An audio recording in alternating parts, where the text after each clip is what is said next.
Aujourd'hui, le diabète n'est plus une maladie des pays riches. On passera de 171 millions de personnes atteintes en 2000 à 438 millions en 2030, les pays en développement comptant alors 76% des patients diabétiques dans le monde. Le diabète consiste en un dysfonctionnement du métabolisme du sucre dans l'organisme qui va provoquer sa trop grande accumulation dans le sang. Il existe deux grands types de diabète. Dans le cas du diabète de type 2, le pancréas produit de l'insuline, mais en quantité inadaptée, et l'organisme y répond mal.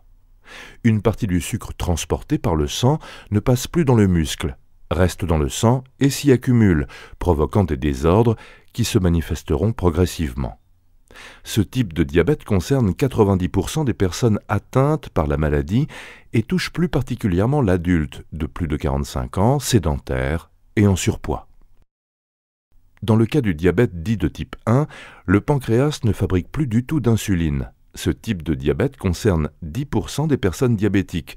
Il touche plus particulièrement de jeunes enfants, des adolescents ou de jeunes adultes, les astreignant à s'injecter de l'insuline quotidiennement. La plus grande part de l'augmentation de la prévalence du diabète en Afrique est due à l'explosion du diabète de type 2, reliée à la très forte augmentation de l'obésité, à l'apparition d'une transition nutritionnelle et d'une forte baisse de l'activité physique.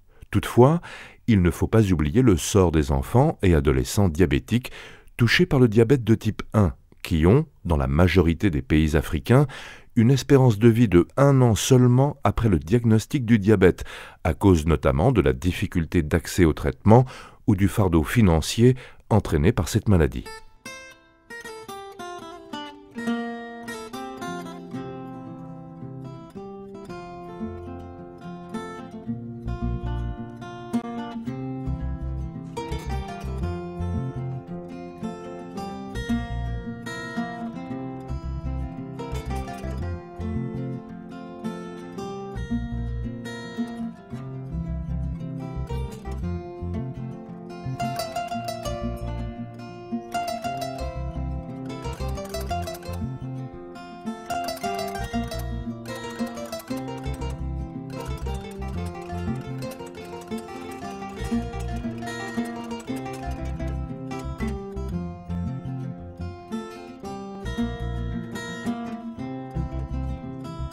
Bonjour, je m'appelle Moussa, j'ai 12 ans. Je suis diabétique de type 1. Chaque matin quand je me réveille, je dois contrôler ma glycémie. Ma maladie n'est pas facile à vivre car je vis avec ma mère et mes 4 frères. Mon diabète a commencé, c'était en 2005. Ma mère m'a réveillée pour aller faire pipi.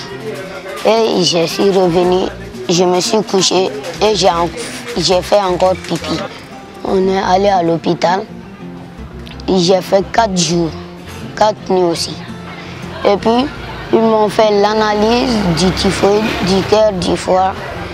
On n'a pas eu ça. Et le docteur a dit, on n'a qu'à faire l'analyse du diabète. Donc, on a fait l'analyse. On a trouvé qu'il est diabétique. Je me débrouille pour payer les médicaments. Ma mère essaie à se débrouiller pour nous nourrir. J'essaie de m'adapter à ce qu'il y a à manger dans la famille. Ça va? Assez bon.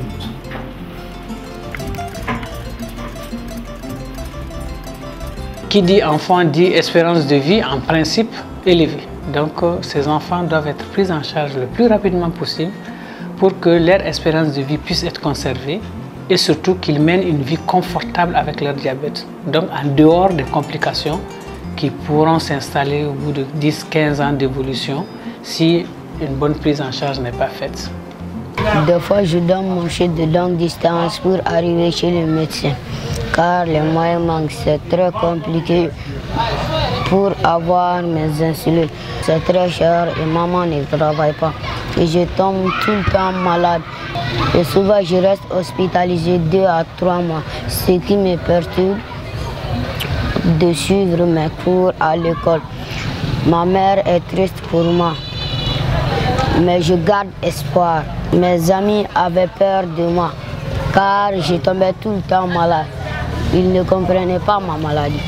Aujourd'hui, les enfants diabétiques maliens bénéficient d'un programme de la Fédération internationale du diabète, qu'on appelle le Life for a Child. Un programme qui, depuis 2007, a pu prendre en charge un certain nombre d'enfants diabétiques. Donc 2007, ils étaient peut-être moins d'une dizaine, 9, puis 11.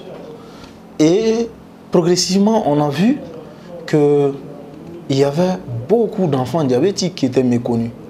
Puisque entre le diagnostic et la prise en charge correcte, on perdait de vue la plupart de ces enfants où ils mouraient parce que la prise en charge n'était pas assurée par la famille.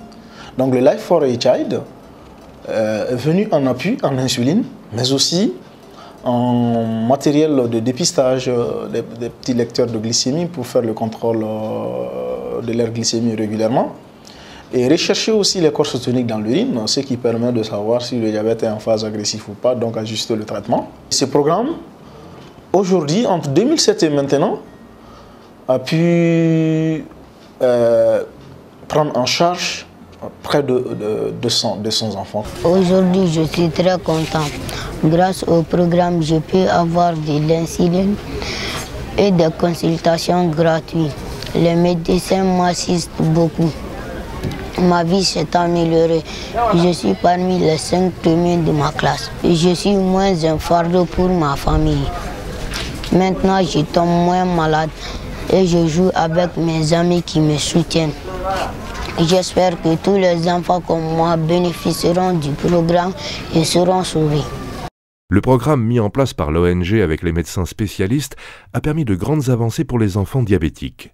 Malgré tout, le nombre d'enfants atteints de diabète de type 1 est en progression exponentielle et le programme ne peut couvrir tous les enfants du Mali. Les besoins restent immenses pour que tous ces enfants aient accès à des soins de qualité, puissent survivre et vivre pleinement leur vie. Santé Diabète souhaite renforcer et développer ce programme pour toucher tous les enfants du Mali et les enfants d'autres pays d'Afrique de l'Ouest. L'ONG Santé Diabète poursuit sa mobilisation avec l'ensemble de ses partenaires techniques et financiers, l'ensemble de ses donateurs, pour rendre une vie meilleure à tous ces enfants diabétiques. www.santédiabète.org